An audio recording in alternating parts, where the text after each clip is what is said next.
Hi, my name is Kimmy, and I am a dentist coming at you from sunny South Carolina.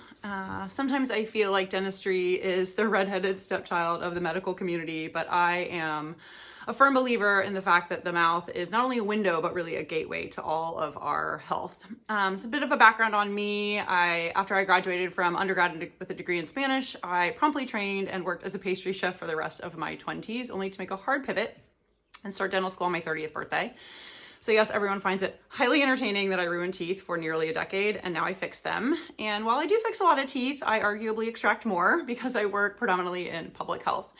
So I grew up Seventh-day Adventist, which is a religion that really champions health and service as two of the most noble pursuits that one can have in life. And I internalized those values and carried them into my adulthood. So when it came time for me to pick a dental school, I settled on Loma University, which is a SDA dental school in Southern California.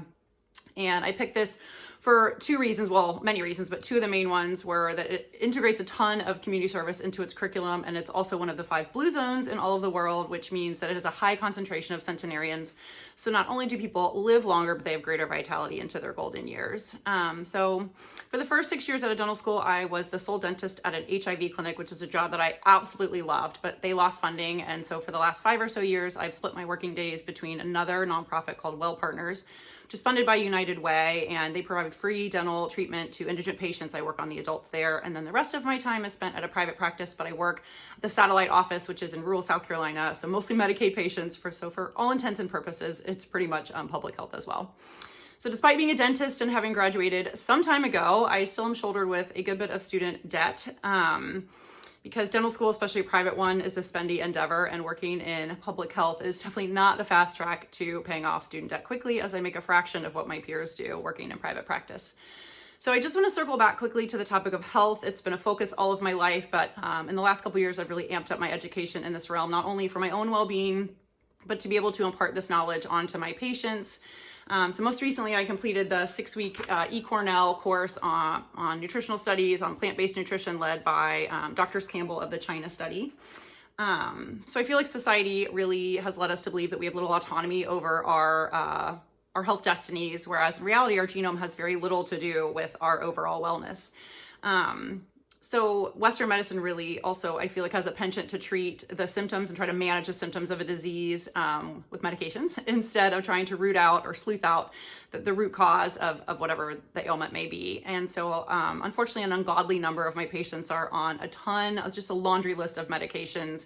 And arguably the most ubiquitous side effect of that is dry mouth or xerostomia, which wreaks just absolute havoc on both the hard and the soft tissues of the oral cavity. So in addition to just talking to my patients about their health, I developed about a year ago this nifty little handout that discusses epigenetics, trying to impart to them that they have agency over their health.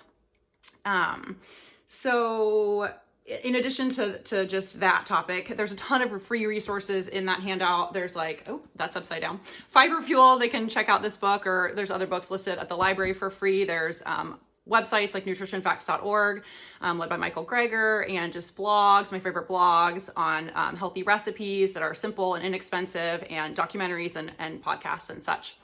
So next on my goal sheet is developing a nutrition CE for dental professionals, specifically geared toward helping them and arming them with the knowledge that they can pass on to their patients, that they have some ability to be stewards of their own health. And probably my most audacious goal is convincing dental schools to incorporate more nutrition into their curriculum, as right now it's real scant. And in order to support all of these goals, these lofty goals, I would love to get my master's in nutrition. I've only dipped my toe in the water of researching what school I'd like to go to, because I've vowed to myself that I will pay off all of my current student debt before I accrue any further debt.